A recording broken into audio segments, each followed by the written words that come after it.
So hello students, आप लोग कैसे हैं? उम्मीद करता हूँ आप लोग काफ़ी अच्छे से होंगे और अपने एग्ज़ाम की अच्छे से तैयारी करेंगे।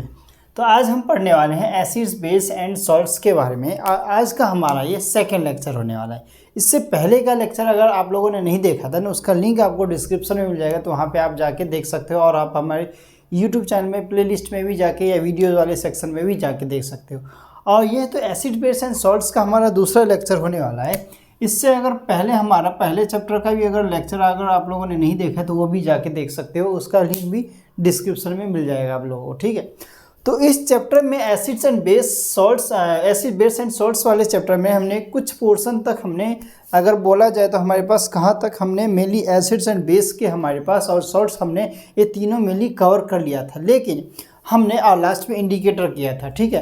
लेकिन हमारे पास यहाँ पे अगर अकॉर्डिंग टू एनसीईआरटी के देखा जाए तो हमारे पास पीएच स्केल से हमें करना बाकी है, ठीक है, क्योंकि अकॉर्डिंग टू एनसीईआरटी चल रहे तो हमें एनसीईआरटी को ही फॉलो करना है, ठीक है। तो हमें यहाँ से देखना है mainly how strong are acids और बेस सॉल्यूशन, ठीक है। हम हेडिंग भी यही डालने वाले हैं। तो इसमें हम पीएच के बारे में पढ़ने वाले हैं। तो पीएच होता है क्या हमारे पास? सबसे पहले हम हेडिंग यही डालेंगे कि हमारे पास how strong are acid and base solution, हमारे पास कितने स्ट्रॉन्ग होते हैं हमारे पास। How strong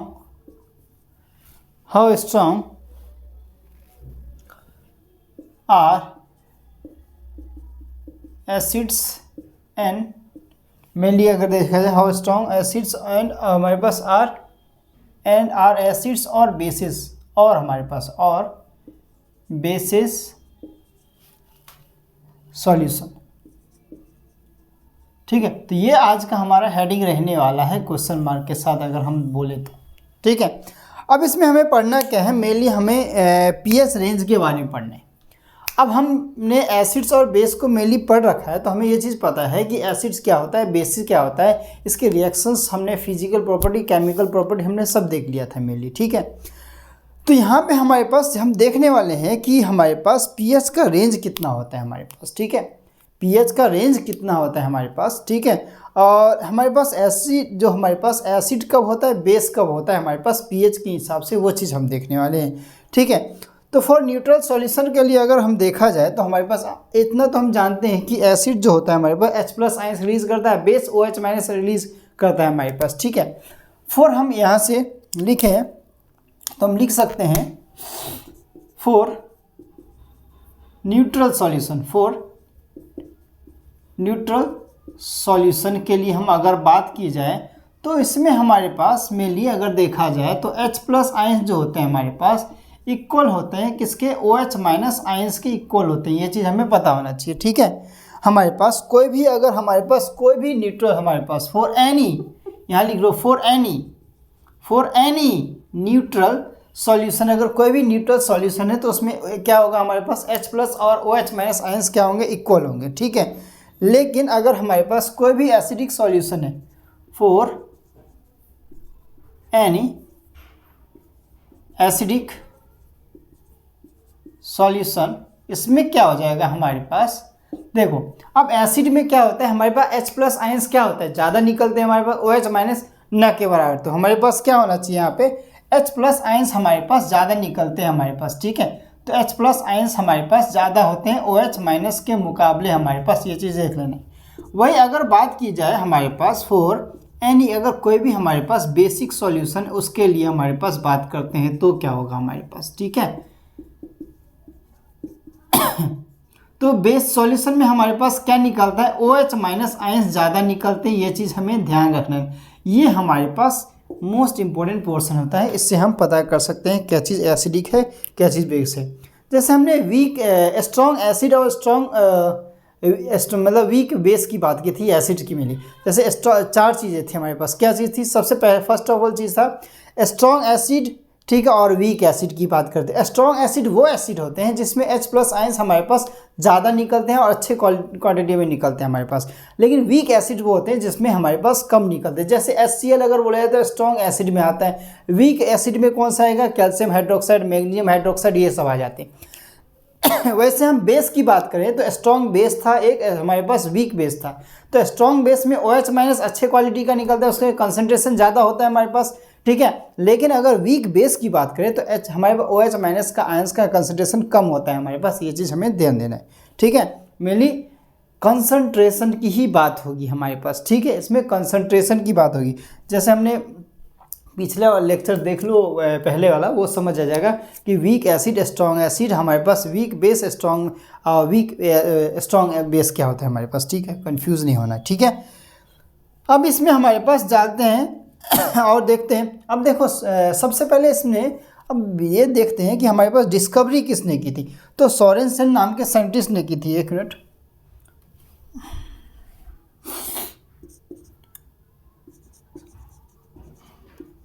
Sorensen introduced the concept of pH। ठीक है, हमारे पास टू मेजर,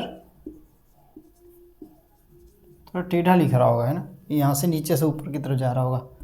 इसे दोबारा सही कर देता हूँ, एक minute.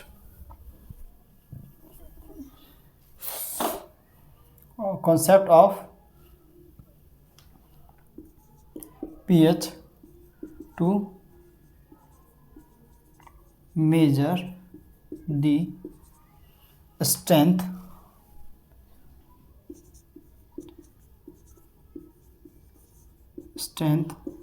of acids and bases। यानी मेनली हम क्या करते हैं, सोरेसन ने क्या, सोरेसन, अब स्पेलिंग देख लेना। ठीक है, सोरेनसन नाम के साइंटिस्ट ने हमारे पास एक कॉन्सेप्ट दिया था जिससे हम पीएच के थ्रू हम एसिड या बेस को हम नाप सकते हैं। ठीक है, ये चीज़ हमें ध्यान देना है। अब पी का मतलब क्या होता है यहाँ पर, पी जो है हमारे पास यहाँ पे, पी का मतलब क्या है हमारे पास, पी हमारे पास देखो ग्रीक वर्ड है हमारे पास। सबसे पहले तो याद रखना, पी का मतलब होता है पोटेंज। ठीक है, मतलब पी का मतलब होता है पोटेंज। ठीक है, अब पोटेंज का मतलब हमारे पास, पोटेंज हमारे पास मीन्स, ठीक है लिख लेते हैं, पोटेंज मीन्स हमारे पास क्या होता है, पावर। क्या होता है इसका मतलब, पावर। पोटेंज का मतलब क्या होता है हमारे पास, पावर। ये चीज़ हमें ध्यान रखना है, पी हमारे पास पोटेंज यानी पावर। अब H4 क्या होता है हमारे पास, जो ये हमारे पास pH जो है, अब pH में से P और हमारे पास H क्या होता है, इसकी मेनली हम बात कर रहे हैं। तो पोटेंस हो गया हमारे पास, इसका मतलब होता है पावर। अब हाइड्रोजन हमारे पास यानी H आ गया है, H का मतलब होता है हाइड्रोजन आयन की कंसंट्रेशन। हाइड्रोजन आयन यानी इसको हम क्या कर सकते हैं, H+ आयन की कंसंट्रेशन की बात कर रहे हैं हम। ठीक है, तो ये चीज़ हो जाता है। अगर इसको फुल पूरा का पूरा अगर लिखा जाए तो ये हमारे पास क्या डिनोट करता है, पीएच हमारे पास potential of hydrogen ion, sorry potential of hydrogen ion यानी कि आयन कंसंट्रेशन। ठीक है, ये हम नापते हैं। ठीक है, तो ये हमारे पास पीएच का मतलब हो जाता है हमारे पास। ठीक है, पी का मतलब होता है हमारे पास क्या, पावर यानी पोटेंस, एच का मतलब हाइड्रोजन आयन की कंसंट्रेशन, और हमारे पास इसका पूरा मतलब अगर बोला जाए तो पोटेंशियल ऑफ हाइड्रोजन आयन की कंसंट्रेशन की बात होगी। अब ये जो वैल्यू होता है ना हमारे पास पीएच का, सॉल्यूशन के हिसाब से इंक्रीज और डिक्रीज होता है। अभी लिख लेते हैं, तो द वैल्यू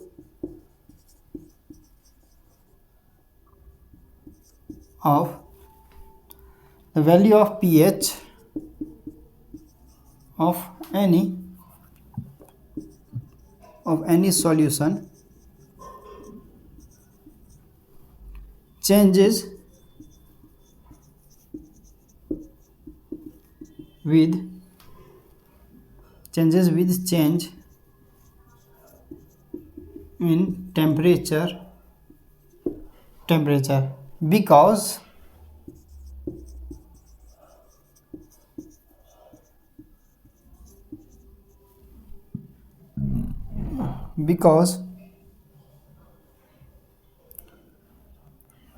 हाइड्रोजन आयन का कंसंट्रेशन हमारे पास, because the hydrogen ion concentration changes with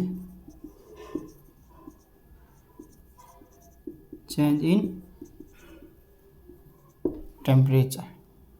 ठीक है, अब हमारे पास इसमें हमने क्या लिखा है, तो पीएच का जो वैल्यू होता है किसी भी सॉल्यूशन में, चाहे वो एसिडिक हो बेसिक हो, कैसे पता चलता है, any solution change with A change in temperature. जैसे हम टेम्परेचर चेंज करेंगे तो हाइड्रोजन आयन का कंसंट्रेशन भी चेंज होगा, किसके हिसाब से, टेम्परेचर के हिसाब से। तो पीएच वैल्यू भी हमारे पास चेंज हो जाएगा। तो पीएच हमारे पास क्या होता है, इसमें लिख देते हैं पीएच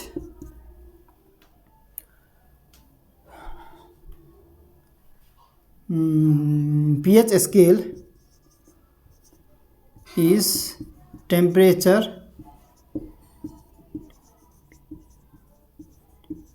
डिपेंडेंट होते हैं। क्या होता है हमारे पास, टेम्परेचर डिपेंडेंट होता है। ये चीज़ हमें याद रखना है। 1 मिनट, अब हम स्केल बना लेते हैं ज़रा pH का। ठीक है, देखो ये हमारे पास बन गया कुछ। यहाँ कितना है, 0 है। यहाँ कितना है हमारे पास, 14 है। ठीक है, अब बीच में हम अगर नाप ले यहाँ पे तो एक्यूरेट तो नहीं, लेकिन देख लो ध्यान से, हमारे पास ये 7 आ जाता है। अब अपना यहाँ से देख सकते हो हमारे पास अब ये 7 आ गया। ठीक है, अब हमारे पास 0 आ गया, 7 आ गया, या 14 आ गया हमारे पास। तो हमारे पास ये एसिडिक पोर्शन हो जाता है। एसिडिक पोर्शन, एसिडिक अगर पीएच की बात करें तो हमारे पास क्या होता है, इसमें 7 से कम रहता है हमारे पास। ठीक है, क्या रहता है, 7 से कम रहता है। ये चीज़ हमें दिखा देना है। वही यहाँ पे हमारे पास बेसिक रहता है। बेसिक, इसमें पीएच क्या रहता है हमारे पास, ज़्यादा रहता है हमारे पास। लेकिन वही यहाँ पे यानी इस वाले में क्या होता है, हमारे पास न्यूट्रल रहता है। न्यूट्रल, तो इसमें पीएच क्या रहता है हमारे पास, बराबर रहता है हमारे पास, इक्वल रहता है किसके, 7 के हमारे पास। ये चीज़ हमें देख लेना है। ये हमारे पास कंसंट्रेशन किसका इंक्रीज करवा रहा है, OH minus basic nature increase हो रहा है, यानी OH माइनस इंक्रीज होगा हमारे पास। यानी हमारे पास अगर बोले तो बेसिक नेचर क्या हो जाएगा, बेसिक नेचर इंक्रीज हो रहा है हमारे पास। इधर अगर बात करें तो हमारे पास क्या हो रहा है, हाँ, जैसे इंक्रीज होता है OH हमारे पास में, इसमें हमारे पास H+ आयन का कंसंट्रेशन क्या होता है, डिक्रीज हो जाता है, यानी ज़्यादा हो जाता है हमारे पास। तो यानी कि एसिडिक नेचर क्या होता है हमारे पास, इंक्रीज होता है हमारे पास। ठीक है, तो ये था हमारा गैस क्या, पीएच। इसे हम क्या कहते हैं, पीएच। अब डिफरेंट टाइप्स हमारे पास होते हैं। ये देख लेता हूँ क्या रेंज में आ रहे क्या नहीं। ठीक है, अब डिफरेंट टाइप्स के हमारे पास पीएच होते हैं। ठीक है, उनका हम रेंज लिखना चाहें तो लिख सकते हैं। हमारे पास कोई भी अलग अलग हमारे पास होता है। जैसे अगर हम बात करें अलग अलग हमारे पास पीएच आ जाते हैं, तो पीएच का हम रेंज लिख सकते हैं। हमारे पास क्या आ जाता है, हमारे पास एनसीईआरटी के अकॉर्डिंग देखा जाए तो एनसीईआरटी में तो बहुत कम दे रखे हैं, तो एटलीस्ट हम 10 के करीब लिख लेते हैं। ठीक है, तो कहाँ लिखें, यहीं पे लिख लेते हैं हम। ठीक है, यहाँ पे हम लिखेंगे सलाइवा। फर्स्ट सलाइवा का पीएच कितना होता है, मैं पीएच डायरेक्ट पीएच रेंज लिख रहा हूँ इधर। ठीक है, पीएच रेंज लिख रहा हूँ मैं इधर, ये चीज़ देख लेना। इसके नीचे में लिखूँगा, ऐसे ही चलता जाएगा। हमारे पास एसिडिक मीडियम 5.5 के। अब ये ना खाना खाने से पहले बिफोर आफ्टर मील भी चेंज होता रहता है हमारे पास। तो हमारे पास ये हो गया, हमारे पास HCl जो होता है, HCl का हमारे पास कितना होता है, 1.5 होता है हमारे पास। 3 हो गया हमारे पास। एसिड रेन का कितना होता है, एसिड रेन का हमारे पास लिख सकते हो, इसका हमारे पास 5.5 के आसपास इसका भी रहता है। 4 हो गया हमारे पास गैस्ट्रिक जूस,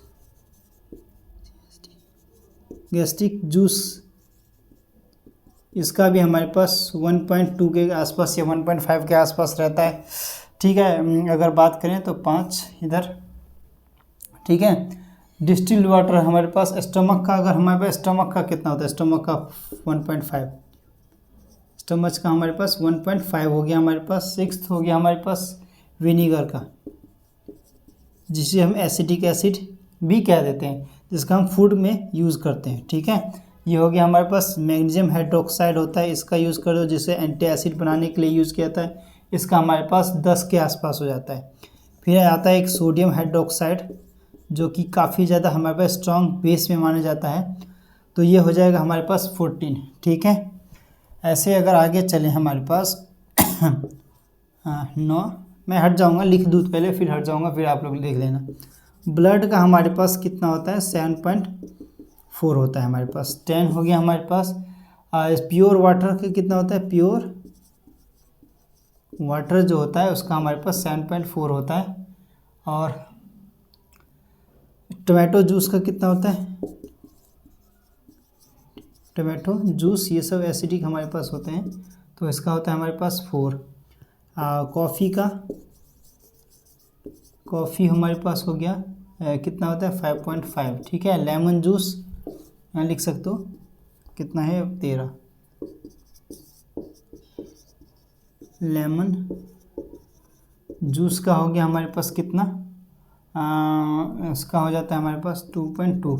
एटलीस्ट इतना आप देख सकते हो, मैं देख रहा हूँ कैमरे के रेंज में आ रहा है क्या नहीं। ठीक है, ये हमारे पास कुछ थे क्या, जिसका हमें एसिड मतलब पीएच रेंज हमें याद रखना है। ये सब एग्ज़ाम में कुछ आ जाते हैं, इनमें से कुछ क्वेश्चन आ भी रखे हैं और आगे आने के चांसेस भी होते हैं। तो ये था हमारा पीएच के बारे में। ठीक है, आगे हम पढ़ने वाले हैं, इसी में हम एनसीईआरटी का अगर देखें हिसाब से देखा जाए तो importance of pH in everyday life. ठीक है, importance of pH in everyday life हमारे पास आगे आ जाता है। ये चीज़ आप देख सकते हो यहाँ पे हमारे पास। ठीक है, हम हेडिंग लिखते हैं। ठीक है, और इस एक बात लिमिटा दे सो फिर काम करते हैं। तो आप लोग ये वीडियो को ना पॉज करके इसको नोट डाउन भी कर सकते हो। ठीक है,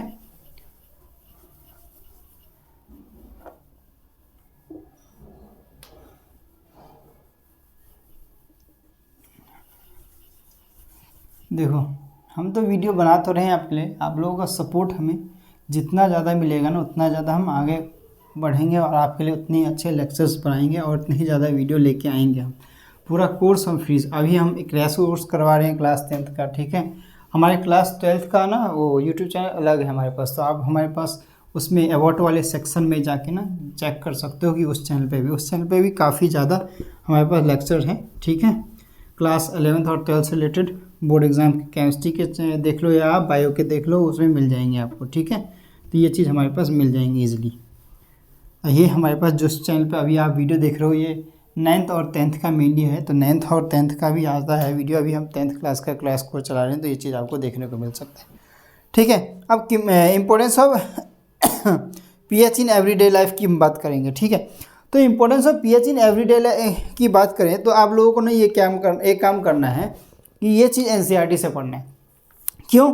क्योंकि इसमें थ्योरिकल पोर्शन, अब मैं क्या करता हूँ इसमें बता दूंगा, कुछ चीज़ें मैं क्या करूँगा इसमें बता दूंगा। जैसे importance of pH in everyday life में अगर बोला जाए तो आर प्लांट्स एंड एनिमल्स और पीएच सेंसिटिव।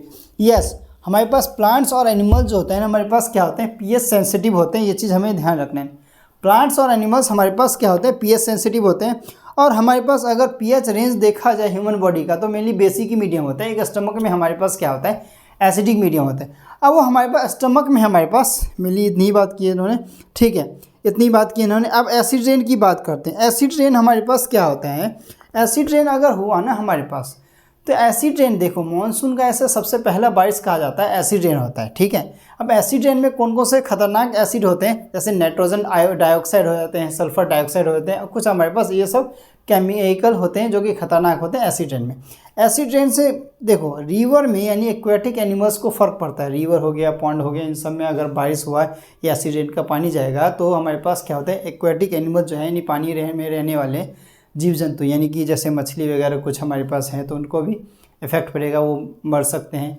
जो हमारे पास खेतों में फसल है वो ख़राब हो सकते हैं, हमारी स्किन ख़राब हो सकती है।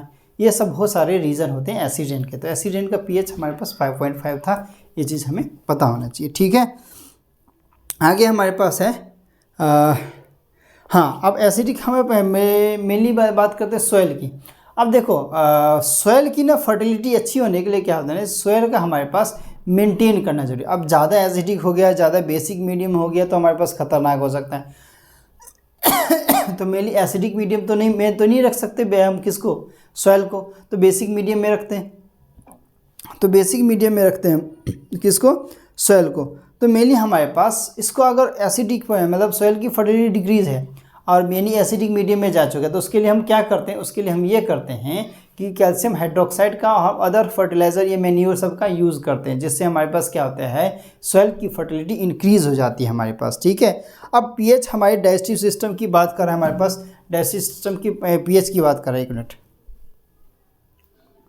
ठीक है, हमारे पास डाइजेस्टिव सिस्टम के पीएच की बात करें, यानी कि डाइजेस्टिव सिस्टम का अगर पीएच, अब पता है कि हम खाना खाते हैं, हमारे पास क्या है, सलाइवा एसिडिक मीडियम में होता है हमारे पास। ठीक है, मेनली हमारे पास एसिडिक मीडियम होता है, 5.5 के आसपास हमारे पास रेंज होता है इसका हमारे पास, आई थिंक। ठीक है, तो ये चीज़ हमें देख लेना है हमारे पास। 5.5 हमें खाने से पहले 7 के आसपास रहता है, खाना जब खाते हैं हमारे पास 5.5 के पास। तो डाइजेशन जो हमारे पास मौत से ही स्टार्ट हो जाता है, ईसोफेगस के थ्रू जाता है। अब हम किस टाइप का हमने खाना खाया है ना, उस टाइप के उस हिसाब से हमारे स्टमक में क्या होता है, एसिड रिलीज़ होता है। और स्टमक में क्या होता है, एसिड पहले से इंतज़ार नहीं करता है, HCl एसिड, वो खाने का हमारे पास जैसे मसालेदार खाना खाते हैं, नॉर्मल खाना खाते हैं, उस हिसाब से एसिड रिलीज़ होता है हमारे पास, HCl हाइड्रोक्लोरिक एसिड। अगर कभी कल हम अगर ज़्यादा मसालेदार खा लें, कुछ हमारे बॉडी को जो नुकसान करता है, इंडाइजेशन हो जाता है। इंडाइजेशन हो जाता है तो हम एंटी एसिड का यूज़ करते हैं, यानी एसिडिटी यानी कंसंट्रेशन क्या हो गई वहाँ पे ज़्यादा हो गई तो उसको डिक्रीज़ करवाते हैं, तो हम बेस का यूज़ करते हैं। यानी एंटी एसिड का जो टैबलेट होता है ना, एक तरह का बेस का काम करता है, जो कि मैग्नीशियम हाइड्रोक्साइड होता है। सॉरी मैं थोड़ा तेज़ बोल रहा हूँ, थोड़ा वीडियो को ना स्लो मोड में भी देख सकते हो। ठीक है, क्या करें, क्रैश कोर्स है ना, तो आप लोगों का रिवीजन ही करवाना है मेनली। ठीक है, तो इसलिए हम यहाँ पे बोर्ड पे लिख नहीं रहे हैं, मैं बस बोले जा रहा हूँ। ठीक है, तो मेनली हमारे पास डाइजेस्टिव सिस्टम हमें देखो, अब इरिटेशन, पेन और इरिटेशन तो होगा, अगर इंडाइजेशन होगा तो एसिडिटी होगी, तो हम क्या करते हैं, एंटासिड टैबलेट लेते हैं। सोडियम हाइड्रोजन कार्बोनेट का भी यूज़ करते हैं हम, magnesium hydrogen, baking soda mainly. और हम क्या करते हैं, जैसे इनो वगैरह में होता है हमारे पास, और हम मैग्नीशियम हाइड्रोक्साइड का यूज़ करते हैं, जो टैबलेट जैसे पेंटॉप DSR वगैरह जो हम टैबलेट खा लेते हैं उसमें हमारे पास, तो हेल्प करता है हमारे पास। अगर एक्सेस एसिड हो जाता है तो न्यूट्रलाइज कर लेता है। ठीक है, एसिड को अब बेस को मिला दे, क्या होता है, न्यूट्रलाइजेशन रिएक्शन होता है। अभी आएगा, हम और पढ़ भी चुके हैं पिछले लेक्चर में मिली। ठीक है, ये चीज़ आपको यहाँ पे NCERT में लिखा हुआ मिल जाएगा, तो आप यहाँ से पढ़ के जा सकते हो। ठीक है, अब आते हैं pH change as a cause of tooth देखें, यानी कि दांत खराब होते हैं। देखो डेंटिस्ट वगैरह, ठीक है, मेनली हम टीचर्स हैं तो हम भी कहते हैं कि एटलीस्ट 2 टाइम्स तो ब्रश करना चाहिए, एक रात को सोने से पहले और सो के उठ के। हमारे पास क्या होता है, खासतर से जो बच्चे चॉकलेट्स वगैरह खाते हैं, स्वीट्स, मिठाई वगैरह ये सब खाते हैं, मीठे चीज़ें, तो उसमें ना हमारे पास क्या होता है, टूथ डेके होने के चांसेस ज़्यादा रहते हैं, यानी सडन अटैक हो जाते हैं, माइक्रोजम्स अटैक कर देते हैं हमारे टूथ में। क्यों?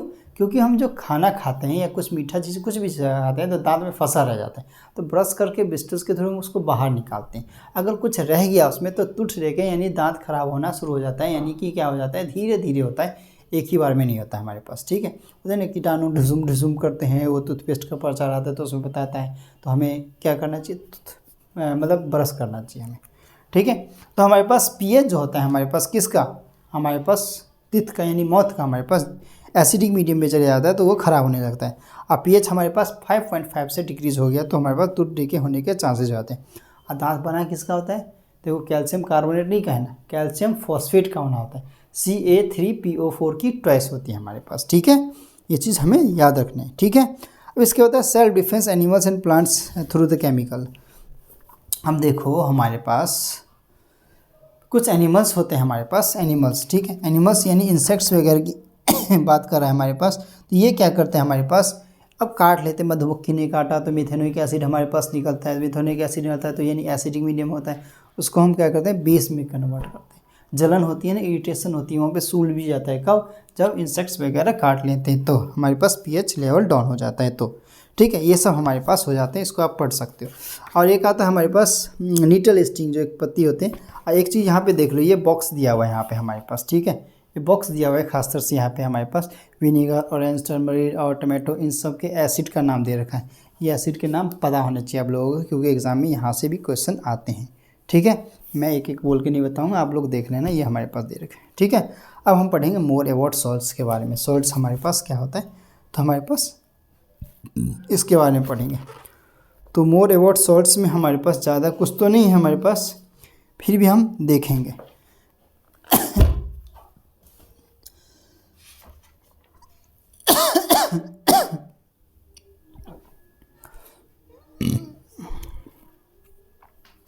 देखो मोर अबाउट सॉल्ट्स में हमारे पास ज़्यादा कुछ नहीं है, मेनली सॉल्ट्स की बात करते हैं। अब हम ये पढ़ चुके हैं तो मेरे को लिखने की ज़रूरत नहीं है। तो सॉल्ट हम पढ़ चुके हैं, एसिड और बेस मिलके क्या बनाते हैं हमारे पास, सॉल्ट बनाते हैं, प्लस वाटर मॉलिक्यूल्स निकालते हैं हमारे पास, ये चीज़ हमें याद रख लेना है। तो हमारे पास सॉल्ट्स की मिली बात की है। और सॉल्ट्स हमारे पास कई टाइप्स के होते हैं, NaCl जो कि हम खाते हैं, ये कॉमन सॉल्ट जो होते हैं हम खाते हैं, MgCl2, CaCl2, ये सब हमारे पास क्या है, सॉल्ट्स के नाम दे रखे हैं हमारे पास। फर्दर NCERT में हमारे पास ज़्यादा चीज़ नहीं दे रखा है सॉल्ट्स के बारे में। अब एक गांधी जी का डायग्राम NCERT में दे रखा है दांडी मार्च के बारे में, ठीक है, नमक आंदोलन दोहरा था उन्होंने, नमक पे जो टैक्स लग रहा था उसके बेसिस पे हमारे पास, ठीक है। और नमक बनता कैसे है हमारे पास, नमक होता है क्रिस्टल फॉर्म में हमारे पास। नमक बनता कैसे, नमक होता है क्रिस्टल फॉर्म में। समुद्र के किनारे क्या किया जाता है, गड्ढा खोद दिया जाता है, बड़े बड़े गड्ढे खोद जाते हैं, समुद्र का पानी उसमें आता है, इकट्ठा होता है, इवेपोरेशन यानी वेपोरेशन हमारे पानी वाष्पीकरण होता है, नहीं इवेपोरेट होके चले जाता है और वहाँ पे हमारे पास नमक मिल जाता है। उसको ले जाके हम क्या करते हैं, मतलब फाइन पार्टिकल्स में कन्वर्ट करते हैं, यानी उसको प्योर फॉर्म में लेके आते हैं, क्योंकि इम्प्योरिटीज़ बहुत सारी होती है ना उसमें, तो प्योर फॉर्म इम्प्योरिटीज़ को निकालते हैं, प्योर फॉर्म में निकालते हैं, एक्चुअल जो हमें सॉल्ट होता है वो, इसके बाद पैकेट में पैक करके हमारे घर आ जाता है, ठीक। ये चीज़ था हमारे पास सॉल्ट्स के बारे में। और चीज़ हमारे पास NCERT में नहीं दे रखी हमारे पास, ये देखो। अब कुछ सॉल्ट्स हमारे पास न्यूट्रल होते हैं, कुछ एसिडिक होते हैं। न्यूट्रल सॉल्ट्स कौन से होते हैं, जिसमें H+ हमारे पास कंसनट्रेशन बिल्कुल ही नहीं होता है हमारे पास, pH में बोले। स्ट्रॉन्ग सॉल्ट्स की बात करें हमारे पास, स्ट्रॉन्ग सॉल्ट्स हमारे पास हो जाते हैं एसिडिक सॉल्ट्स और बेसिडिक सॉल्ट्स। जिस सॉल्ट्स में हमारे पास H+ आयन ज़्यादा रिलीज होते हैं, ठीक है, और जिसमें हमारे पास कम रिलीज होते हैं वो हमारे पास बेसिक सॉल्ट्स हो जाते हैं, और एक एसिडिक सॉल्ट्स हो जाते हैं। ये हमारे पास कंसंट्रेशन पे डिपेंड करता है, H+ और OH- आयंस के कंसंट्रेशन पे, ठीक है। ये चीज़ आप देख सकते हो हमारे पास ये चीज़ दे रखा है। अब हम क्या करेंगे, NCERT में ही हम यहाँ पे पढ़ने वाले हैं ये वाले पोर्शन, ठीक है। ये वाला पोर्शन हमारे पास NCERT का लास्ट हो जाता है, और यहाँ पे हमारे पास अगर बात करें तो अलग अलग हमारे पास कंपाउंड्स आ जाते हैं, उसके बारे में पढ़ेंगे और वो हमारे लिए इम्पोर्टेंट भी हो जाते हैं, ठीक है।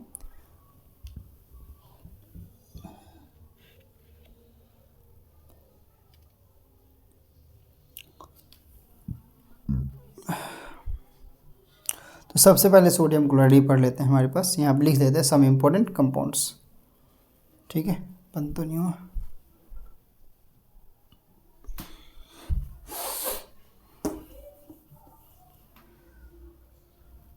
पहले लिख लेता हूँ, इसमें सही रहेगा ना।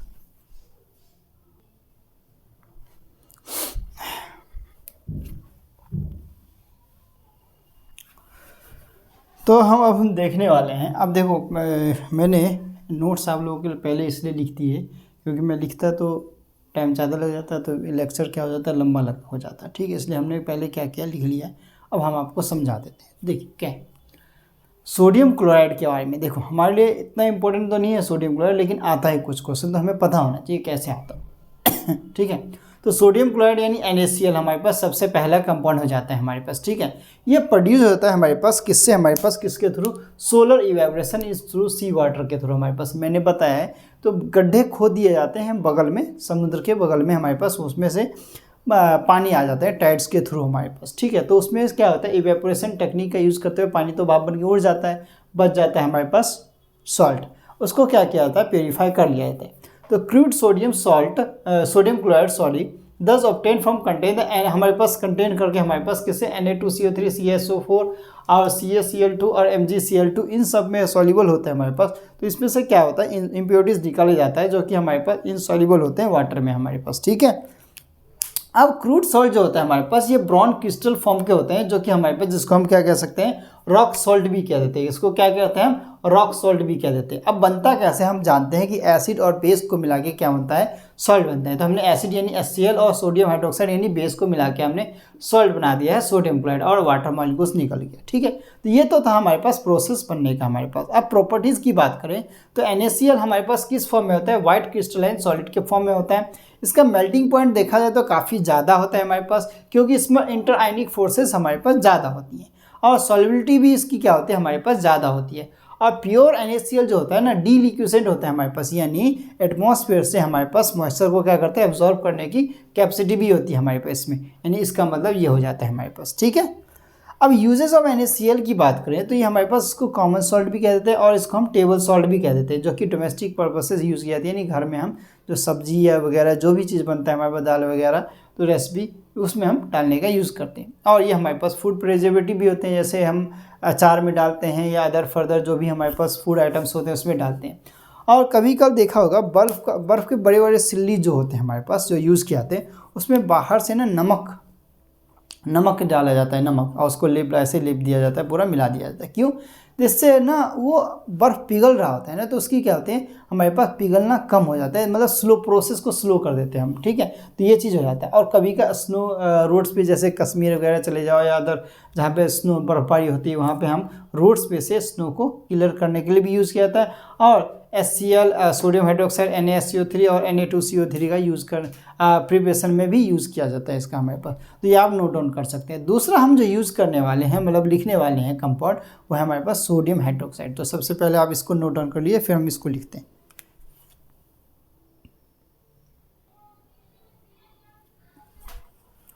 अब हम यहाँ पे सोडियम हाइड्रोक्साइड की बात करेंगे। ठीक है, हम सोडियम हाइड्रोक्साइड होता है क्या हमारे पास, इसका फॉर्मूला NaOH होता है। ये एक तरह का इनऑर्गेनिक कंपाउंड है हमारे पास। ठीक है, जिसमें अगर बात की जाए तो Na+ हमारे पास है और OH- है। जिसको तोड़ते कैसे, यहाँ पे देखो NaOH यहाँ वो हमारे पास बेस में होता है, तो Na+ टूटेगा और OH क्या हो जाएगा, हमारे पास माइनस हो जाएगा। ये चीज़ हमें पता होना चाहिए। ऐसी को हम क्या कहते हैं, कॉस्टिक सोडा भी कह देते हैं। क्यों, क्योंकि ये हमारे पास कोरोसिव एक्शन का होता है हमारे पास, यानी ख़राब करते हैं हमारे पास बहुत सारी चीज़ों को।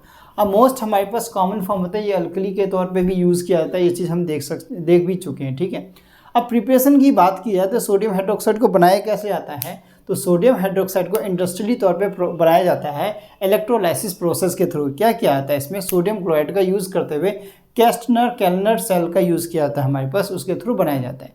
और इसमें इलेक्ट्रिसिटी को, अब देखो इलेक्ट्रोलाइसिस प्रोसेस होता है, इलेक्ट्रिसिटी को तो पास किया ही जाएगा हमारे पास, तो इसमें एक्वस सॉल्यूशन यूज़ किया जाता है NaCl का, यानी कि इसको हम क्या कहते हैं, ब्राइन सॉल्यूशन भी कह सकते हैं, जो कि इसमें हमारे पास क्या होता है, डिकम्पोज हो जाता है और एक तरह का क्या बनाता है, हाइड्रोक्साइड आयन बनाता है। जैसे यहाँ पे ये रिएक्शन हमने लिखा हुआ है, जब सोडियम क्लोराइड को वाटर में हमने डाला, इलेक्ट्रिसिटी पास कराया, यानी इलेक्ट्रोलाइसिस प्रोसेस करवाया है, तो इसमें सोडियम हाइड्रोक्साइड निकला, प्लस इसमें क्लोरीन गैस और हाइड्रोजन गैस हमारे पास मिलता है। तो ये हमारे पास प्रिपरेशन मेथड हो जाता है, और ये एक तरह से देखा जाए तो हमारे लिए मोस्ट इंपॉर्टेंट हो जाता है हमारे पास, क्योंकि इससे एग्जाम में क्वेश्चन पूछे जाते हैं हमारे पास। ठीक है, इसके बाद हम प्रॉपर्टीज़ की बात कर लेते हैं। ठीक है, प्रॉपर्टीज़ क्या होता है, ये वाइट कलर का हमारे पास ट्रांसलूसेंट हमारे पास सॉलिड पैलेट्स के फॉर्म में अवेलेबल होते हैं। मेरे पास रखा भी हुआ है ये सोडियम हाइड्रोक्साइड, तो मैं दिखाऊंगा। सफ़ेद कलर का, जैसे आपने वो देखा होगा कर्पूर, कैम्फर देखा होगा ना, उस टाइप का ही होता है मेरे पास। ठीक है, तो ये चीज़ हमारे पास सोडियम हाइड्रोक्साइड। अब हमारे पास क्या आता है, ये इजीली रिएक्ट भी, अगर पानी में डाल दो ना, पानी हमारे पास हीट हो जाता है। ठीक है,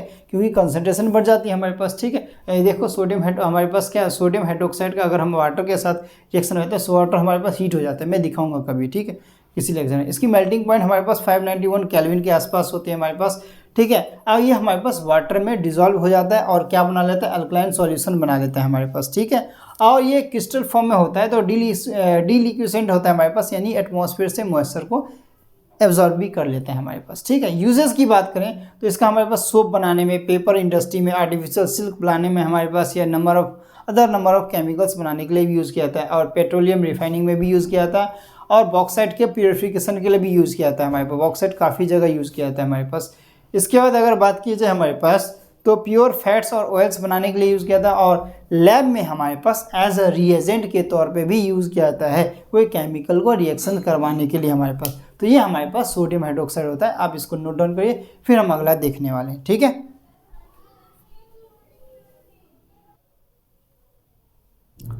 देखो अब हम सोडियम हाइड्रोजन कार्बोनेट की मेनली बात करते हैं, तो ये भी हमारे लिए काफ़ी ज़्यादा इंपॉर्टेंट हो जाता है, मोस्ट इम्पोर्टेंट।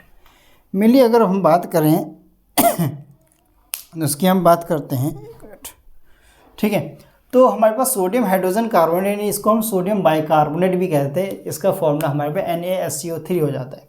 अब इसको हम बेकिंग सोडा भी कहते हैं। क्या कहते थे हम इसको? बेकिंग सोडा, बेकिंग सोडा भी कह देते हैं। ये चीज़ हमें याद रख लेना है। इसको हम क्या कह देते हैं? Baking soda. हमें ये चीज़ याद रख लेना है, ठीक है। इसके बाद हम यहाँ पे प्रिपरेशन की बात करें तो ये हमारे पास प्रिपेयर किया जाता है कैसे? देखो NaCl और H2O को और प्लस अमोनिया हमारे पास, इन सब को मिक्स करके इसी को अमोनिकल ब्राइन कहते हैं और CO2 के साथ पास किया जाता है। तो अमोनियम क्लोराइड तो मिलता ही हमारे पास, प्लस हमारे पास सोडियम बाइकार्बोनेट भी मिल जाता है। हमारे पास मेन प्रोडक्ट हमारे पास क्या होता है? ये होता है, ठीक है। ये चीज़ हो गया। अब हमारे पास दूसरा, पहला प्रोसेस तो ये था। दूसरा प्रोसेस हमारे पास क्या है? एक्सेस अमाउंट में हम क्या करते हैं, हमारे पास यहाँ पे क्या दे रखा है? ये हमारे पास सोडियम कार्बोनेट दे रखा है। तो इसको हम कार्बन डाइऑक्साइड गैस के साथ और H2O यानी कि लिक्विड यानी वाटर के साथ मिक्स करके हम ये बना देते हैं क्या? सोडियम बाइकार्बोनेट बना देते हैं, यानी सोडियम हाइड्रोजन कार्बोनेट बना देते हैं। ये तो हमारे पास दो मेथड थे प्रिपरेशन के, ठीक है। अब यहाँ पे प्रॉपर्टीज़ की बात करें तो NaSCO3 हो गया हमारे पास, जो कि वाइट कलर का हमारे वाइट क्रिस्टलाइन पाउडर होता है हमारे पास, सफ़ेद कलर का, ठीक है। देखा भी होगा, मेनली हमारे पास अवेलेबल हो जाता है घर में भी हमारे पास। ये स्प्रिंगली सॉल्युबल होते हैं वाटर में, पानी में अच्छे से घुल जाते हैं और हमारे पास अल्कलाइन नेचर में कन्वर्ट कर लेते हैं घुलने के बाद पानी में। और ये भी हमारे पास बेसिक नेचर के होता है और रिएक्ट करते हैं हमारे पास बहुत ही ज़्यादा ब्रिस्क डिफरेंस। या इसमें क्या होता है? एक्सोथर्मिक रिएक्शन होता है। क्यों? क्योंकि इसके ब्रिस्क डिफरेंस का मतलब होता है हमारे पास यहाँ पे एक्सोथर्मिक रिएक्शन होगा तो हमारे पास यहाँ पे जो कार्बन डाइऑक्साइड गैस जो प्रोड्यूस हो रहा है वो हमारे पास एटमॉस्फेयर में चले जाता है। तो सोडियम बाइकार्बोनेट रिएक्ट कर रहा है HCl के साथ, हमें बना के क्या दे रहा है? NaCl, ठीक है। एक्सोथर्मिक रिएक्शन होता है, कार्बन डाइऑक्साइड और H2O मॉलिक्यूल्स मिल जाता है हमारे पास, ठीक है।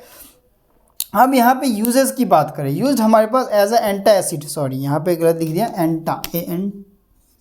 एंटा एसिड के तौर पे यूज़ किया जाता है हमारे पास। किसको? NaSCO3 को हमारे पास। और यूज़ किया जाता है मेल्ट एंटीसेप्टिक के तौर पे भी यूज़ किया जाता है जब स्किन में अगर कुछ इन्फेक्शन वगैरह हो जाते हैं तब, ठीक है। फायर एक्सटिंग्विशन में भी यूज़ किया जाता है और मैन्युफैक्चर किया जाता है हमारे पास बेकिंग पाउडर के तौर पे भी। बेकिंग पाउडर में कैसे? अगर मान लो हमारे पास ये हमारे पास NaHCO3 हमारे पास, इसको हमने क्या किया? हीट करवा दिया। हीट कराने से हमारे पास क्या मिल गया? Na2CO3 मिल गया हमारे पास, Na2CO3 और CO2 मिल जाता है हमारे पास, प्लस ये वाला कहाँ गया? हाँ, CO2 प्लस H2O मिल जाता है हमारे पास, ठीक है। अब इसका हम क्या करते हैं? जो हम ब्रेड बनाते हैं, कुछ बनाते हैं तो पल्फी बनाते हैं हम, सॉफ्ट और पल्फी बनाने के लिए यूज़ किया जाता है। लेकिन इसमें क्या होता है? ये हमारे पास सोडियम कार्बोनेट क्या होता है? बीटर, हमारे पास क्या होता है? तीखा होता है करेले की तरह। तो इसमें हम क्या करते हैं? कुछ जो एडिबल हमारे पास कुछ एसिड होते हैं, जैसे टर्टरिक एसिड हम वगैरह का मिक्स कर देते हैं, जिससे इसमें क्या होता है? हमारे पास बीटरनेस यानी तीखापन जो होता है वो मिट जाता है हमारे पास। ये चीज़ हमें पता होना चाहिए, ठीक है। इसको बैलेंस कर लो यहाँ पे 2 लगा के, ठीक है। तो ये हमारे पास क्या होता है? सोडियम हाइड्रोजन कार्बोनेट की हमारे पास बात हो गई, ठीक है। तो ये चीज़ हमारे पास हो जाता है, तो इसको हमें याद रख लेना। यही चीज़ NCERT में भी आपको मिलेगा, ठीक है। तो इसको आप नोट डाउन कर लीजिए।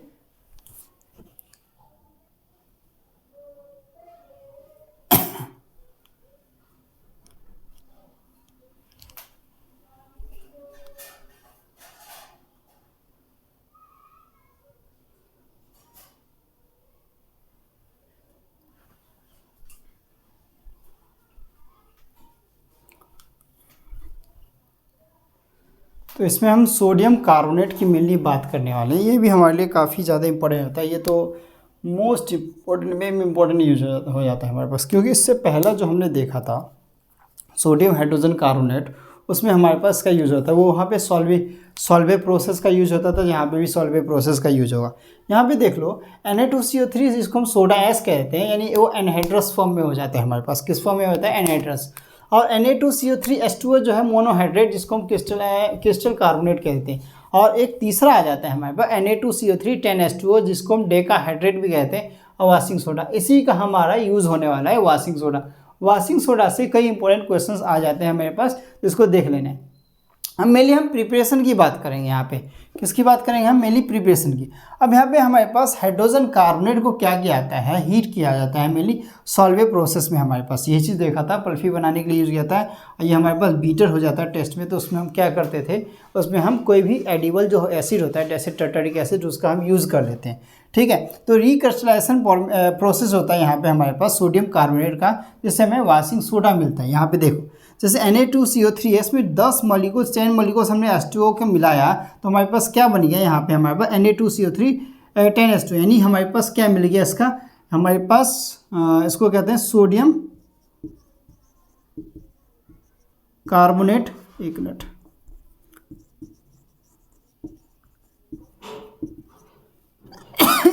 दस मॉलिक्यूल्स है वाटर के, तो डेका हाइड्रेट यूज़ कर लेते हैं। ठीक है, ये चीज़ हो जाता है हमारे पास।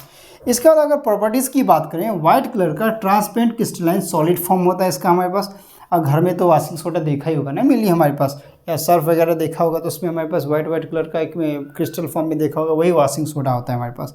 वॉशिंग सोडा हमारे पास सॉल्युबल होता है वाटर में हमारे पास, अल्कलाइन सॉल्यूशन बनाने में क्या होता है हमारे पास, देखो इसको बताता हूँ मैं।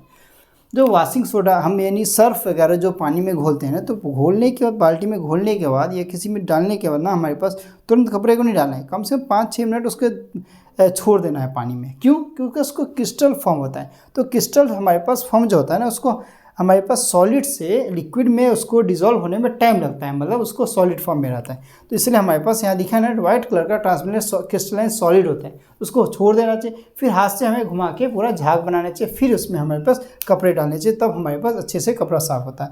आइए, अगर बाहर में छोड़ते हैं तो इट इज़ स्टेबल हाइड्रोस्कोपिक होते हैं।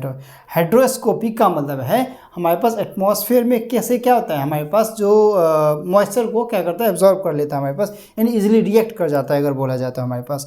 और in exposure to air it loses molecules water. अब एयर में ऐसे ही छोड़ दे तो क्या हो जाएगा हमारे पास, ड्राई एयर में, तो सोडियम कार्बोनेट अलग हो जाएगा हमारे पास है, वही यानी मोनोहाइड्रेट हो जाएगा। ये हमारे पास क्या है, मोनोहाइड्रेट, ये देख लो मोनोहाइड्रेट। ठीक है, ये क्रिस्टल कार्बोनेट का फॉर्म हो जाएगा, 9 मॉलिक्यूल्स वाटर के हमारे पास ऐसे ही रिमूव हो जाएंगे, तो इसलिए हमें नहीं छोड़ना चाहिए। ठीक है, और वॉशिंग सोडा की प्रॉपर्टी देख लो, खासतौर से इंपॉर्टेंट हमारे लिए। ये सॉफ्टनिंग हमारे पास वाटर के सॉफ्टनिंग के लिए यूज़ किया जाता है, लॉन्ड्री में क्लीनिंग में भी यूज़ किया जाता है हमारे पास। मैन्युफैक्चर किया जाता है ग्लास, सोप और बोरेक्स और कॉस्टिक सोडा का भी यूज़ किया जाता है हमारे पास बनाने में। और हमारे पास पेपर और पेंट्स और टेक्सटाइल इंडस्ट्री में भी यूज़ किया जाता है। और वाटर में जो परमानेंट हार्डनेस होती है ना, उसको भी रिमूव करने के लिए यूज़ किया जाता है। तो ये हमारे लिए इंपॉर्टेंट हो जाता है, ये चीज़ हमें ज़रूर देख लेना चाहिए। ठीक है, तो ये हमारे पास आ जाता है। अब हम देखने वाले हैं कैल्शियम ऑक्सीक्लोराइड के बारे में। तो सबसे पहले आप इसको नोट डाउन कर लीजिए, फिर हम आगे देख रहे हैं। लास्ट पॉइंट नहीं दिख रहा होगा तो मैं बोल देता हूँ, use to remove permanent hardness of water लिखा हुआ है हमारे पास। ठीक है, इसके ऊपर लिखा हुआ है use in paper paint and textile industry. ठीक है, वो चीज़ देख के लिख सकते हो आप।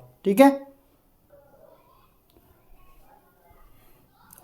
इसमें हम मेनली कैल्शियम ऑक्सीक्लोराइड के बारे में बात करेंगे। ठीक है, अब कैल्शियम ऑक्सीक्लोराइड को हम क्या कहते हैं, ब्लीचिंग पाउडर भी कहते हैं। इसको हम क्या कहते हैं, ब्लीचिंग पाउडर भी कहते हैं, ब्लीचिंग पाउडर भी कह देते हैं। ठीक है, अब इसके प्रिपरेशन की मेनली बात कर लेते हैं हम। ठीक है, तो prepared by the action of chlorine and on dry salt lamp. Salt lamp क्या होता है हमारे पास, CaOH की ट्वाइस हमारे पास, इसको हम अच्छा से लिख लो, CaOH की ट्वाइस, इसी को हम क्या कहते हैं, सॉल्ट लैम्प कह देते हैं। ठीक है, जैसे ये हमारे पास क्या है, कैल्शियम हाइड्रोक्साइड, कैल्शियम हाइड्रोक्साइड है, इसी को हम सॉल्ट लाइम कह देते हैं। ठीक है, ये चीज़ हमें याद रखना है। ये रही वाइट मिट गया। ठीक है, ये हमारे पास कैल्शियम ऑक्सीक्लोराइड हमें कहा जाता है, कैल्शियम ऑक्सीक्लोराइड, इसी को हम कहते हैं ब्लीचिंग पाउडर कह देते हैं, या कैल्शियम ऑक्सीक्लोराइड कह देते हैं हमारे पास, कैल्शियम ऑक्सीक्लोराइड। ठीक है, आप लिख सकते हो, ये चीज़ हो जाता है हमारे पास। तो क्या मिलता है, कैल्शियम हाइड्रोक्साइड को जब क्लोरीन गैस के साथ जब पास करवाते हैं तो कैल्शियम ऑक्सीक्लोराइड मिल जाता है और हमें वाटर मॉलिक्यूल्स मिल जाता है। इसका प्रॉपर्टीज़ की बात करें तो ये येलो कलर का वाइट हमारे पास, येलोइश वाइट हमारे पास थोड़ा होता है, पाउडर कलर का आता है, जिसमें थोड़ी सी स्मेल आती है हमारे पास, किसकी, सॉरी थोड़ी सी नहीं, स्ट्रॉन्ग स्मेल आती है क्लोरीन की हमारे पास। और ये हमारे पास ईजिली कोल्ड वाटर में सॉल्युबल होते हैं, यानी घुल जाते हैं हमारे पास। और ये लूज़ करते हैं हमारे पास, अगर इसको ग्रेजुअली अगर लूज़ क्लोरीन अगर गैस के साथ किया जाता है, एक्सपोज किया जाता है एयर के साथ, तो हमारे पास कैल्शियम ऑक्सीक्लोराइड अगर हाइड्रोक्लोरिक एसिड के साथ अगर रिएक्शन कराए तो कैल्शियम सल्फेट मिल जाता है और क्लोरीन गैस और वाटर मॉलिक्यूल्स मिल जाते हैं हमारे पास। वही दोबारा अगर हमारे पास HCl के साथ अगर किया था कैल्शियम क्लोराइड मिल जाता है हमारे पास, ये सॉल्ट है हमारे पास, ये याद रखना, ये भी सॉल्ट ये भी salt, chlorine gas plus water molecules मिल जाता है हमारे पास। ठीक है, अब यूजेस की बात करें तो ब्लीचिंग कॉटन के तौर पे यूज़ किया जाता है, लिनिन हमारे पास टेक्सटाइल इंडस्ट्री में यूज़ किया जाता है, और जब बैम्बू या हमारे पास वुड पल्प होता है ना उसमें भी यूज़ किया जाता है हमारे पास, तो लिखा है वुड पल्प इन पेपर इंडस्ट्री। अब ब्लीचिंग का हम वॉश क्लोथ्स कपड़े साफ़ करने के लिए भी और यूज़ करते हैं, और ये हमारे पास एक तरह का ऑक्सीडाइजिंग एजेंट भी हमारे पास। ठीक है, तो ये चीज़ हमें याद रखना है। अब इसके बाद हमें पास एक छोटा सा टॉपिक आता है, इसके बाद हम मेनली प्लास्टर ऑफ पेरिस के बारे में हम मेनली पढ़ेंगे। ठीक है, तो इसको हम पहले मिटा देते हैं फिर हम पढ़ते हैं, पूरे को मिटा देते हैं। ठीक है, देखो मैं थोड़ा फास्ट चल रहा हूँ ना, तो देखो क्रैश कोर्स है तो फास्ट चलने में ही फ़ायदा है, क्योंकि अगर स्लो चलेंगे तो लेक्चर हमारा ऐसे भी लंबा हो जाएगा। एक्चुअल में अगर मैं कहूँ तो मैं खुद मानता हूँ कि मैं फास्ट चलता हूँ, मैं भूल जाता हूँ। ठीक है, कभी का तो मैं फास्ट एकदम फ्लो में चले जाता हूँ फास्ट। तो आप लोग क्या कर सकते हो, लेक्चर को स्लो करके भी देख सकते हो। ठीक है, तो हमारे पास ये चीज़ यूट्यूब में अवेलेबल है कि हम ये लेक्चर को स्लो या फास्ट मोड में करके देख सकते हैं। देखो स्लो फास्ट तो है लेकिन स्लो नहीं है एक्चुअल में, एक चीज़ याद रख लेना। तो तुम स्लो करके देख सकते हो, फास्ट करके तो गलती से भी मत देखना, वरना सब कुछ सर के ऊपर से जाएगा हम। ठीक है, अब हम यूज़ करेंगे are the crystals of salts really dry. एक हेडिंग डालेंगे, क्या हमारे पास क्रिस्टल ऑफ सॉल्ट्स रियली हमारे ड्राई होते हैं, तो ऐसी hashtag are the crystals of salts are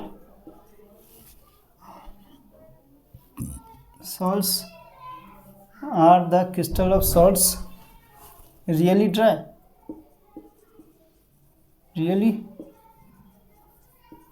ये चीज़ हमें देख लेना। ठीक है, अब मेनली हम इसमें क्रिस्टलाइजेशन की बात करेंगे। अब यह होता है क्रिस्टल फॉर्म तो जानते हो, दाने दाने जो होते हैं हमारे पास, उसकी बात कर लेते हैं।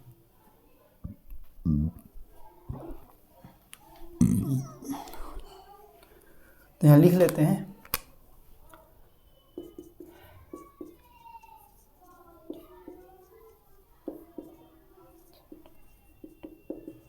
क्रिस्टलाइजेशन। ठीक है, क्रिस्टलाइजेशन में हमारे पास बात करेंगे the water molecules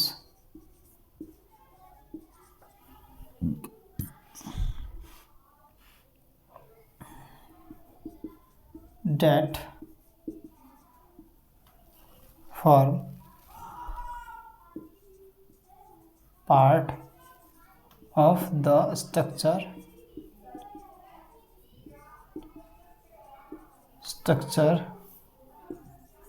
of a crystal are called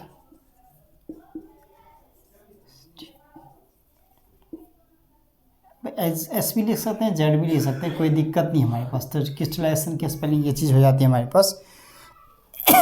ठीक है, ये चीज़ हमारे पास। अब ये हमारे पास क्या होते हैं, वाटर मॉलिक्यूल्स हमारे पास फॉर्म करते हैं एक स्ट्रक्चर हमारे पास एक तरह का, जिसे हम क्रिस्टल फॉर्म में कह देते हैं, उसी को हम क्रिस्टलाइजेशन कह देते हैं। ठीक है, अब एक में इसमें से एक आ जाता है हमारे पास हाइड्रेटेड और एनहाइड्रस सॉल्ट्स क्या होते हैं हमारे पास। हाइड्रेटेड और एनहाइड्रस सॉल्ट्स क्या होते हैं, ये चीज़ देख लो। एक मिनट,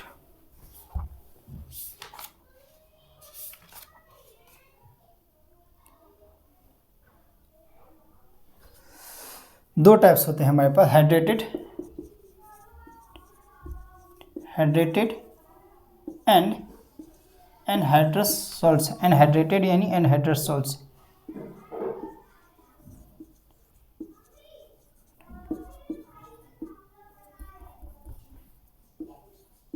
सॉल्ट की बात करती हैं। ठीक है, सॉल्ट्स की मेनली बात करेंगे। ठीक है, अब इसका हमारे पास दो सेक्शन बना लिए हो गया हमारे पास। अब ये दो टाइप्स के। अब हाइड्रेटेड सॉल्ट्स क्या होते हैं हमारे पास, ये चीज़ समझ लो। जिसमें वाटर हमारे पास क्रिस्टलाइन फॉर्म में प्रेजेंट होते हैं, हमारे पास वाटर नहीं, क्रिस्टल फॉर्म हमारे पास वाटर में प्रेजेंट होते हैं।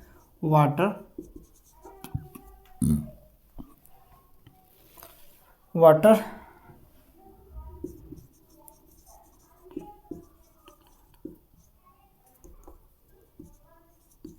क्रिस्टलाइजेशन हमारे पास प्रेजेंट होते हैं, ठीक है। हाँ, इसमें हमारे पास प्रेजेंट नहीं होते, एब्सेंट होते हैं। वाटर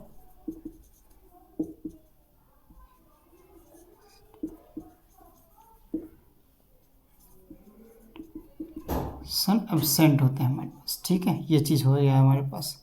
इसके एग्जाम्पल की मेनली बात करें, हमारे पास CuSO4 हो गया हमारे पास, ठीक है। CuSO4 FeSO4 की बात हो गई हमारे पास, और हमारे पास CaSO4 की बात हो गई, एक्सेट्रा हमारे पास। वही अगर इसके एग्जाम्पल की बात करें, हमारे पास इसमें वाटर मॉलिक्यूल्स प्रेजेंट होते हैं, उसमें नहीं होते हैं हमारे पास। तो हम लिख लेते हैं क्या, CuSO4। अब 5 मॉलिक्यूल्स वाटर के प्रेजेंट है इसमें हमारे पास, ठीक है। अब आगे हमारे पास FeSO4 आ गया, SO4 जिसमें 7 मॉलिक्यूल्स प्रेजेंट है वाटर के हमारे पास। फिर आगे आ जाता है CaSO4 जिसमें हमारे पास 2 मॉलिक्यूल्स के वाटर के प्रेजेंट है, ETC हम लिख सकते हैं। ये सारी चीज़ें हमारे पास हो जाती है, ठीक है। तो ये चीज़ आ जाता है हमारे पास। हाइड्रेटेड और एनहाइड्रेट्स हमारे पास क्या होते हैं, ये चीज़ हम देख सकते हैं, ठीक है। अब मेनली हम कैल्शियम सल्फेट की बात करते हैं, ठीक है। कैल्शियम सल्फेट की हम बात करते हैं, तो मैं पहले लिख देता हूँ, फिर इसको हम समझाएंगे, ठीक है, जिससे हमारे टाइम कंज्यूम नहीं होगा ज़्यादा।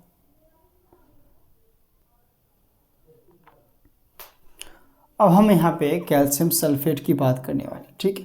तो जिसका फॉर्मूला होता है CaSO4। इसी से हमारे पास क्या निकलता है, यहाँ पे आप देख सकते हो मेनली CaSO4 जिसको डेड बर्न हम प्लास्टर कह देते हैं, और CaSO4 को 2H2 जिसमें हम जिप्सम कह देते हैं। इन्हीं दो का यूज़ हमारे पास मेनली होने वाला है। हाफ H2 हो जाता है जिसको हम प्लास्टर ऑफ पेरिस, या हमारे पास कैल्शियम सल्फेट हेमीहाइड्रेट भी कह देते हैं। हम इसको क्या कहते हैं, हेमीहाइड्रेट। हमारे पास इसी का फॉर्मूला हमारे पास ये दे रखा है, CaSO4 डॉट हाफ H2O हो जाता है हमारे पास ये, ठीक है। इसका प्रिपरेशन की बात करें तो हमारे पास जिप्सम यानी कि 373 केल्विन यानी 100 डिग्री सेल्सियस पे इसको क्या करते हैं, हीट कर लेते हैं। तो हमारे पास कैल्शियम, हमारे पास सल्फेट हमारे पास क्या होता है, ये हमारे पास प्लास्टर ऑफ पेरिस हमारे पास क्या दे रखा है, ये जिप्सम दे रखा है हमारे पास। ये क्या दे रखा है, इसको हम हीट कर देते हैं हमारे पास, तो हमारे पास क्या मिल जाता है, POP मिल जाता है हमारे पास। क्या मिल जाता है, POP मिल जाता है, और 3/2 मॉलिक्यूल्स वाटर के निकल जाते हैं। अब मेनली इसकी बात करें तो इसको मिटाओ, यहाँ पे हमारे पास इस वाली रिएक्शन को हम क्या करते हैं, 2 से multiply, above equation multiplied by 2 से हमने मल्टीप्लाई किया, तो क्या निकला हमारे पास, इसे मल्टीप्लाई करने पे 2CaSO4 हमारे पास 2H2O तो मिलेगा ही हमारे पास, बैलेंस करें ना। फिर हमने हीट किया था इसे, हमारे पास ये सॉलिड फॉर्म में है, तो हमारे पास क्या मिल जाएगा, 2CaSO4 हाफ H2O मिल जाता है जो कि सॉलिड फॉर्म में, प्लस हमारे पास 3 मॉलिक्यूल्स मिल जाते हैं वाटर के हमारे पास जो कि गैस फॉर्म में चले जाता है। तो ये हमारे पास फाइनल ओवरऑल रिएक्शन बन जाता है हमारे पास, ठीक है। ये चीज़ हमें देख लेना है। अब प्रॉपर्टीज़ की बात करें तो वाइट पाउडर होता है हमारे पास, देखा होगा मेनली जो POP जो घर वगैरह में पेंट वेंट से पहले मारा जाता है हमारे पास। ये हमारे पास प्रॉपर्टी बोलेंगे तो हमारे पास सेट करते हैं, हमारे पास सॉलिड हार्ड मास बना लेता है। 5 से अगर 15 मिनट तक छोड़ दिया जाता है तो हमारे पास ये हो गया। POP को अगर हम छोड़ दें वाटर में डाल के तो सेट हो जाता है, हमारे पास जिप्सम में कन्वर्ट हो जाता है। ये चीज़ हमें देख लेना है। अब हमारे पास इसी में ना एक पोर्शन बाकी है, तो यहाँ पे हम देखते हैं, लिख लेते हैं, यूजेस की मेनली बात करते हैं। हम किसकी बात करते हैं, यूजेस की पहली बात करते हैं। तो यह लिख देते हैं, used in building industry, used in the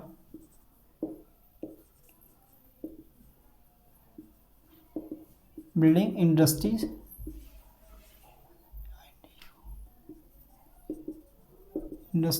ठीक है। यूज्ड इन डेंटिस्ट लोग भी यूज़ करते हैं, यूज्ड इन डेंटिस्ट्री, ठीक है, डेंटिस्ट लोग यूज़ करते हैं हमारे पास। यूज्ड इन मेकिंग, हमारे पास क्या बहुत सारे हमारे पास चॉक्स बनाने के लिए यूज़ करते हैं जो कि ब्लैक बोर्ड पे यूज़ करते हैं। Used in making chalks, CHAL chalks, ठीक है। फिर हमारे पास किसके लिए यूज एज ऑर्नामेंटल,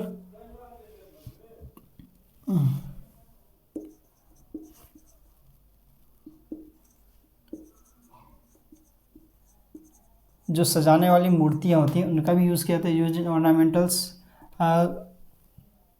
वर्क, लिख लो। इसके बाद हम यूज़ करते हैं जो हड्डी जो टूट जाती है, फ्रैक्चर वगैरह होते हैं, उसको भी हम फिक्स करने की यूज़ करते हैं। तो used as plasters for supporting, हमारे पास किसको, फ्रैक्चर बोन्स होते हैं, फ्रैक्चर्ड लिखो, fractured bone in the right position, इन सब में यूज़ किया जाता है। फिर used in making cast statues वगैरह में भी यूज़ करते हैं, ये सब लिख सकते हैं हमारे पास। तो ये हमारे लिए मोस्ट इंपॉर्टेंट हो जाता है, ये हमारे पास कई बार एग्जाम में पूछ लेता है, MCQ में इसका फॉर्मूला, इन दोनों का फॉर्मूला भी पूछा है, तो ये चीज़ हमें देख लेनी चाहिए। मेनली NCERT में हम बात करें तो हमें NCERT में सारा हमने टॉपिक एक एक करके कवर कर लिया है, ठीक है। अब हमारे पास ये ख़त्म हो चुका है, और इससे हमने एक इंपॉर्टेंट क्वेश्चन करना, एक हमने क्या बनाया था, शॉर्ट्स बनाया था, उसको आप जाके देख लेना, सारे टॉपिक आपको कवर हो जाएंगे, ठीक है। तो हम फिर मिलते हैं अपने अगले चैप्टर में, ठीक है। तब तक के लिए thank you and good bye.